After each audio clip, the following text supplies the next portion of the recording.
Hi, welcome to the Agunah Monologues, where you will hear the stories of people who have survived get abuse. This story is being read by Amy Muscoplat. Disclaimer: details have been changed. The views and opinions expressed in this story are those of the storyteller and do not necessarily reflect the views, values, or beliefs of Get Jewish Divorce Justice. Warning: this story may include descriptions of domestic control and abuse, and explicit details that are not suitable for sensitive listeners. Listener discretion is advised. My story is a series of absolute miracles. I never thought I'd receive my get, and I pretty much stopped trying to force the issue. I figured that if it was meant to happen, it would happen. When we separated, I did two things simultaneously. One, I went to court and filed divorce papers. Two, I asked my ex for the get. My ex had no interest in doing anything regarding the get, and he especially didn't want to cooperate with anything I requested. He didn't actively refuse, his style was more passive. He simply didn't respond to any requests on the matter, and he ignored written communications about it. If I approached him directly, he delayed and distracted me until I let it go. When it came to the civil divorce, he was very on top of it. Details mattered to him. For example, he told the judge I was a flight risk because I would probably leave and go back to Israel the first chance I got. They took away my daughter's passport and retained it so I wouldn't be able to, quote, vanish with her. This upset me at the time, but it was actually for the best, as I later discovered. Once we started the divorce process in court, I think my ex's get refusal probably played in my favor. His refusal to facilitate the get process gave the judge a clear picture of his character. Quote from the judge: "This does not seem to require any effort on his part beyond showing up." The judge noticed this. They could see that he was controlling, stubborn, and was not going to comply with anything that may bring me joy, unless he was forced to. Get refusal is considered coercive control in California, and coercive control has legal consequences that affect the outcomes of the divorce agreements. When we were finally wording our divorce agreement in court, I asked the judge to add a stipulation about giving me the get, but the judge said church and state have to remain separate, and on top of that, how would the secular court enforce the matter? During this back and forth about the wording of the agreement, I also called the Bais Din closest to me and asked the rabbis there, "What can I do to resolve the matter of the get?" "You'll have to come down here when you're both in agreement and open a case with us. It will cost you $800 to file." The Bais Din closest to me is a 3-hour drive from where I live. "What if he never agrees to give me a get?" I asked. "Talk to your local Chabad rabbi," they suggested. So I did. I called the relatively local Chabad rabbi and asked him to help me get my ex to the Bais Din. He took down my ex's number and some details, and then he never called me back with an update. I have no idea if he ever did anything or not. I simply never heard back from him. I CC'd my ex on all my interactions regarding the get so he'd have all the information too. Just in case he ever decided it was important to him, he had everything he needed to proceed right there at his fingertips. I spoke to a friend who'd been waiting many, many years for her get, while her ex, he got remarried. She told me about Esther Macner. She said Esther managed to help her with her get, so I contacted Esther Macner and told her my story. Esther took down all the details, and after that, she started calling me every month. Esther suggested that we start by getting a chiyuv get for my ex so that the Bais Din will be easier to mobilize. Also, it would provide me with proof that my ex is refusing to give me my get. This is useful for legal purposes, to legally prove that he's engaging in coercive control. It is also necessary to have in order to file a case for get refusal in Israel. You need proof that he's actually refusing to sign a get for a span of over 4 months to file for get abuse at the Rabbanut. Esther said she thinks the only way to get him to give me a get is to catch him in Israel, so it was crucial for me to have the proof I needed to open a case there. Once the case was opened, he would be considered a get refuser in Israel, and they could proceed from there. The idea that we would force his hand by using the Israeli rabbinical court system was a long shot. He literally detained me because he claimed that I wished to go to Israel, and he did not. So why would he suddenly want to go to Israel? But I figured it was worth filing the paperwork just in case. Esther referred me to the International Bais Din. They sent him a hazmonah, a summons which he ignored. They sent the requisite amount of hazmonot. Then they held the hearing without him, and they ruled that he has a chiyuv get, an obligation to give me a get. Next, Esther gave me the names of some organizations in Israel that help agunot, and I contacted Yad L'Isha and sent over the chiyuv get documents and other paperwork. Esther called me over and over. She kept contacting me at least once a month. No? Is he going to Israel? Any news? Any new developments? She stayed in contact with me for 4 years. Why didn't my ex want to sign the get? And why didn't I try harder, get more people involved? My ex is not religious at all, and giving the get simply held no value for him. Every time I brought it up, his attitude was, "What's the big deal? What's your problem? Why is this even an issue? Like I don't have enough on my plate?" Say, have you met someone? Are you going to get remarried now? No, but it's still important. Religiously, also I'd like the closure. Somehow, it always got pushed off, delayed, relegated to the end of the list of all the other unpleasant tasks we needed to collaborate on. And then, I kind of gave up. I stopped imagining relationships and got consumed by the daily realities of life and single motherhood. Everything was working smoothly, especially with my ex. We had settled into a comfortable routine with the co-parenting, and the court rulings were keeping everything in place. I was content to let my life coast along and never confront any more chaos and upheaval ever again. It had been so many years since anyone had displayed any interest in me. My attitude about romance was, well, if Hashem wants me to move on, then He will make it happen. I didn't take any steps to actively pursue another relationship. I started to believe it was impossible. In the back of my mind, my thinking was, when I want to get remarried, the get issue will become relevant and I'll try to push again. I've already done my share. I did my hishtadlut. I'm leaving this up to Hashem because I have no way of moving the get forward right now. Life made it easy to procrastinate on it. I didn't have the energy to open that can of worms. Every Rosh Chodesh, I received Esther's list with all the agunot who received their get or who were freed by the other means. And I dreamed of having my name up there. 7 years later, my ex finally went to visit Israel. At that point, I didn't even tell my family that my ex would be in Israel. That's how comfortable and complacent I had become about my life and situation. After I gave the matter some thought, I called Esther Macner and the Towenet in Israel who was on my case all those years. Esther encouraged me to get the ball rolling in Israel, but I wasn't fully ready to do so. I was worried about how it would affect our co-parenting situation. Also, would I need to go to Israel as well? That seemed like a very big undertaking, both financially and in terms of the hassle. It was hard to muster up the necessary energy. I wasn't able to reach my Towenet Ravanit. I did my piece, I shrugged, and I left it at that. But Hashem had other ideas. I was spending Pesach in the Bay Area, and I was going to be there for 4 days, including Shabbat, eating all my meals at Rabbi Blishem. After one of the meals, Rabbi Blishem took me aside and told me he'd love me to formally meet one of the men who had been there.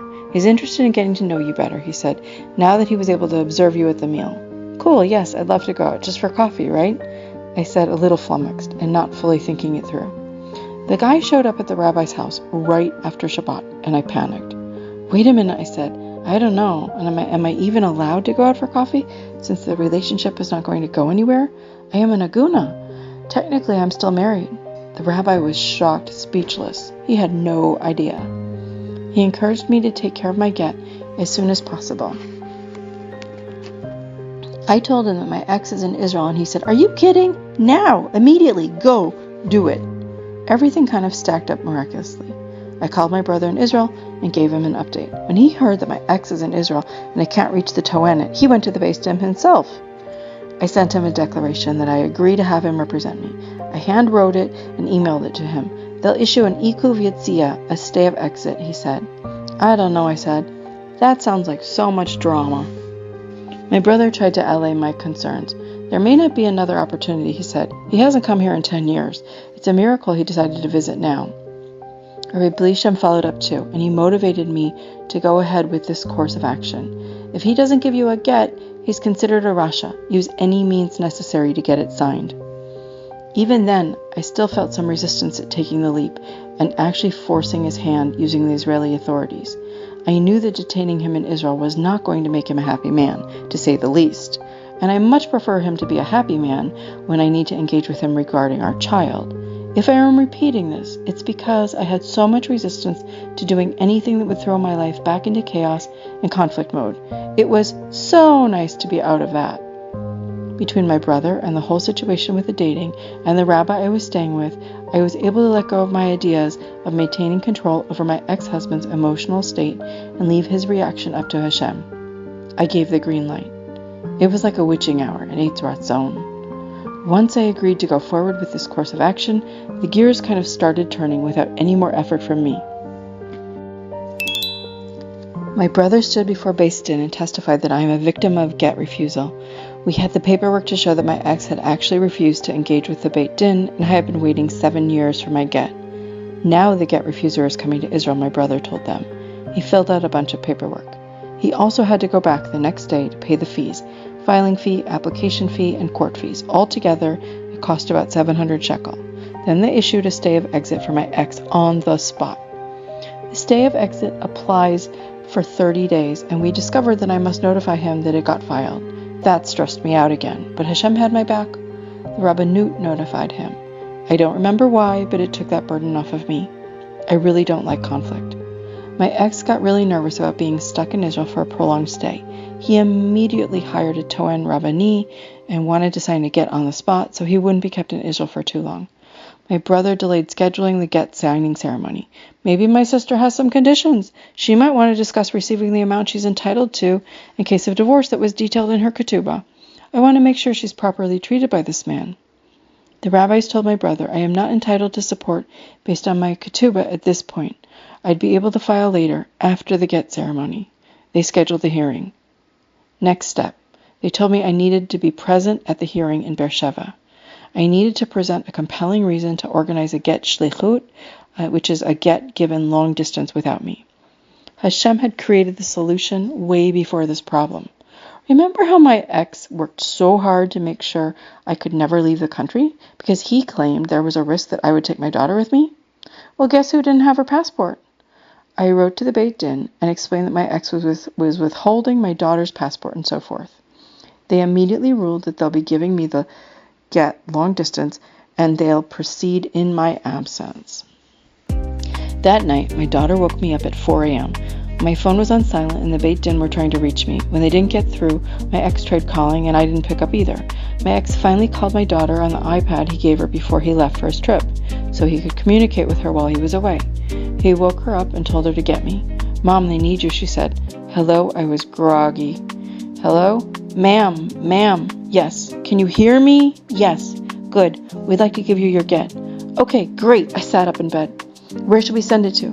I had them send it to Rabbi Avi Leibovitz, who is a Masader Gittin in the Bay Area. They sent it to him by certified mail. "You will call us when you are finished with the ceremony and we will let your husband go. He will be stuck here until then." About my ketubah, will I ever be able to receive the compensations that I am entitled to? Today we are only dealing with the matter of the get. You need to come here and schedule another hearing to discuss other things, like monetary compensation as detailed in your ketubah. Now, do you want the get or not? It took 2 weeks for the get to arrive. Rabbi Leibovitz called me on a Friday when he got it in the mail, and it was hard for me to even think about rushing over to pick it up. It's a very long drive for me. When he heard the hesitation in my voice, he said, "It's fine, don't worry. Why don't we schedule for Sunday? He delayed the get for 7 years. He can wait another day or two." That Sunday, I drove all the way over to Rabbi Leibovitz. When I was very close, Rabbi Leibovitz called me. "Think I saw your car. You made a wrong turn." It was a miracle that he saw me just then and called me so quickly. A police officer flagged me down. I was not expecting the experience of receiving the get to be pleasant. I was grumpy from the drive and the emotional tension, and I thought, great, my bad day has just gotten worse. But the policeman was so nice. "Are you okay? I noticed you turned the wrong way and assumed you're not local, so I'm just making sure you're safe and able to get to your destination." It felt like another miracle. Rabbi Leibovitz made the process as smooth and pleasant as possible. I received my get with 2 kosher witnesses. I took it, went to the door, came back, etc. And then he very ceremoniously and solemnly informed me that I am now free. It felt like a series of miracles. All of a sudden, within the space of a month, I had my get. When Hashem wills it, it happens in the blink of an eye. And listen to this. After I left Rabbi Leibovitz's, I went to get kosher food. And guess who walked into the same establishment? The guy that Rabbi Blisham tried to set me up with. What are the odds? We kind of nodded awkwardly at each other, but as I was leaving, I decided to say a more formal hello, good to see you. Did the relationship work out? No, it did not. It ended up not being relevant on his end, which is fine. It's all for the best. However, it was like Hashem was sending me a little sign. I have orchestrated everything for you. Remember this guy who was the catalyst for getting you to pursue the get again? It was all part of a plan. Rabbi Leibovitz sent the forms to Beersheba, and they called to get me to verbally declare that they can remove the stay of exit. Unfortunately, once the stay of exit was removed, the situation in Israel got worse, and there were no flights for a while. After that was resolved, my ex finally returned from his unexpectedly extended visit to Israel. He's very mad and has not spoken to me since. He does not respond to any communications unless it involves our child and is absolutely critical. If any issues come up, I just follow the protocol set by the court since I can't reach him to confirm. My daughter is very mature for her age, and when she sees me trying to engage, she sighs and says, "Mom, just give it up. He's still mad at you." So that definitely affected the state of our co-parenting. I missed the way it was working before he went to Israel, the somewhat functional and more mature co-parenting we managed to settle into. I have no regrets, though.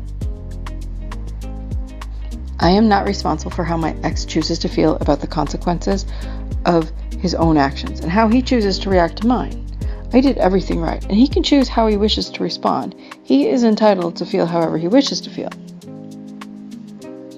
He had every opportunity to sign the get amicably, but he didn't. Sometimes, when you don't do things the easy way, you will need to do them the hard way. I am sorry for that, but I could not make him choose which way the get will play out.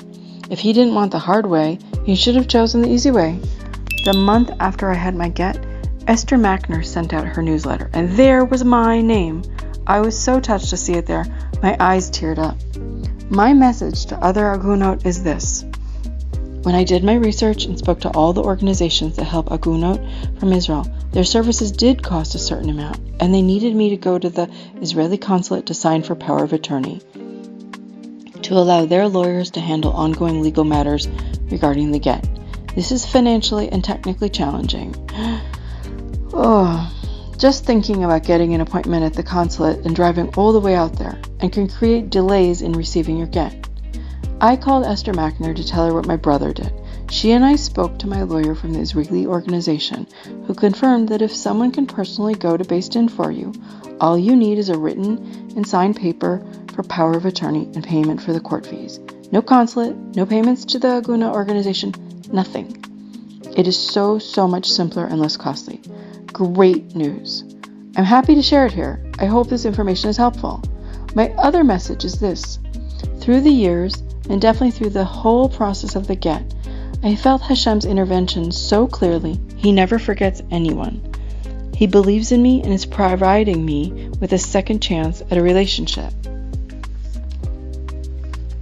I didn't believe I'd ever receive my get, but I did. Hold out for that get and don't lose hope. Here's a virtual hug and another one. Seriously, life can get better. Just hang in there. Thank you for listening to this podcast. If you or anyone you know is struggling to receive your get, call Esther Macner at 3-107-305-282 or email her at info@getjewishdivorce.org. Strictly confidential. Esther Macner is the founder of Get Jewish Divorce Justice, which is a non-profit organization based in Los Angeles, dedicated to the prevention of abuse in the Jewish divorce process, using legal and halachic strategies to help navigate get refusal in both the Bais Din and the court systems. Services are free and donations are welcome.